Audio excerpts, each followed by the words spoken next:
বর্তমান সময়ে বাউল নিয়ে অনেক কথা হচ্ছে না?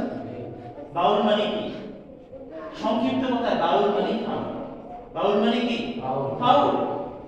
এই বাউল তারা কিন্তু মুসলমান না। বাউল যদিও তারা নাম রাখছে আব্দুস সামাদ, মুবাশশির, এটা সেটা, কাদিয়ানীরা একই অবস্থা। কাদিয়ানীদের নামের সিরিয়াল দেখলে আপনি দেখবেন সবাই মুসলমানের নাম। মুসলমানের নাম রাখলে কি মুসলমান হয়ে যাবে না? তার আকীদা ঠিক হতে হবে। আকীদা যদি ঠিক না হয় তাহলে সে মুসলমানদের কাতারে পড়বে না। এই বাউল সম্প্রদায় যারা আছে তারাও মুসলমানদের কাতারে নেই, তারা অমুসলিম। এবার শুনেন কিভাবে তারা মুসলিম, তাদের আকীদা কি। বাউল তার সংক্ষিপ্ত পরিচয়। বাউল হলো দেখবেন লম্বা লম্বা চুল রাখে, লম্বা দাড়ি রাখে, মুখ এত বড় রাখে যে মুখ পর্যন্ত ঢেকে যায়, সালাদ চপ করে, লাল শালু পরে, গোসল করে না কয়েক বছর, আশপাশ দিয়ে বন্ধেও যাওয়া যায়। ওদের পরিচয় হলো কি? বাউল। ওরা নাকি সাধনা করে। কি করে? সাধনা। ওদের সাধনার অংশ এর মধ্যে আছে গাঁজা খাওয়া।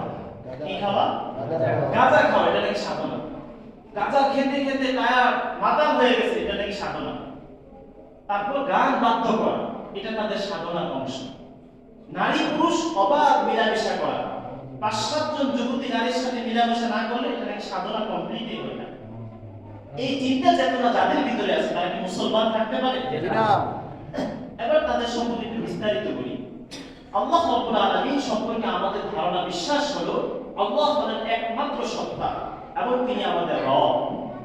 এই বাউল যারা আছে তাদের চিন্তা চেতনা হলো তারা বলে আল্লাহ বলতে কোনো কিছু নেই। তারা বলে এই পৃথিবীতে বিশ্ব জগৎ এবং ঈশ্বর উভয়টা কাছাকাছি বিষয়।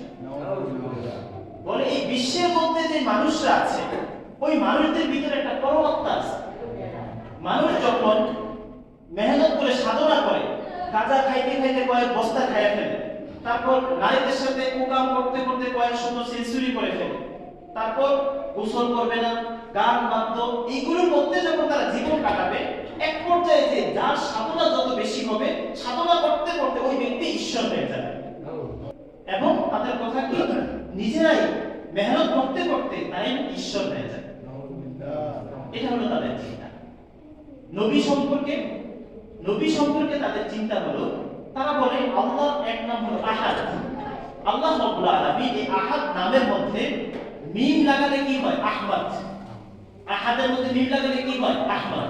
আল্লাহ রাব্বুল আলামিন তিনি আহাদের মধ্যে মিম যুক্ত করে পৃথিবীতে আগমন করেছেন, অর্থাৎ আহমদ আর মুহাম্মদ নামে যিনি পৃথিবীতে এসেছেন উনি হলেন আল্লাহ। আলহামদুলিল্লাহ। এসব গাঁজার কথা না। ওরা খায় কি? গাঁজাই তো খায়। গাঁজা খাইলে তো গাঁজার কথাই বের হবে। ওদের বিশ্বাস এখানেই শেষ না। এবং তারা আল্লাহকে মানে না, আল্লাহ রাসূলকে মানে না। তারা মানে কাকে? তারা মানে হলো তাদের একজন গুরু আছে, সেই গুরু হলো লালন শাহ। গুরুর নাম কি?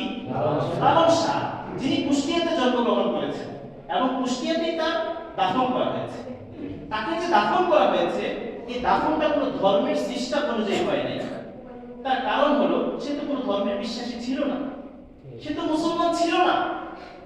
যে ব্যক্তি তার দাফনটা কোনো ইসলামের পদ্ধতিতে হলো না, কোনো ইসলামের সিস্টেমে হলো না, এই লালন শাহকে যারা অনুসরণ করে, যারা গুরু মনে করে, তারা কি মুসলমান হতে পারে? না।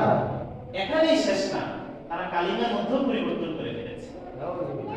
তারা বলে কি লা ইলাহা ইল্লাল্লাহ লালন রাসূল, কালিমা পরিবর্তন করে ফেলেছে। আমাদের একটা বড় সমস্যা হলো আজকে আমরা দ্বীন ধর্ম সম্পর্কে জানি না। এক তো আমরা পড়াশোনা করি না, দ্বিতীয় বিষয় হলো দ্বীনি আলোচনা পর্যন্ত শুনি না। জুমাতে আলোচনা হয়, শেষ দিনে আসে নামাজ পড়ে চলে যায়, শেষ। আরে ভাই তুমি মুসলমান, তুমি দ্বীন শিখবা না? কোন ধান্দায় আমরা করতেছি? আল্লাহ রাব্বুল আলামিনই ভালো জানে। মৃত্যুর পর যখন মায়ের শুরু হবে সেদিন আর কোনো রক্ষা হবে না।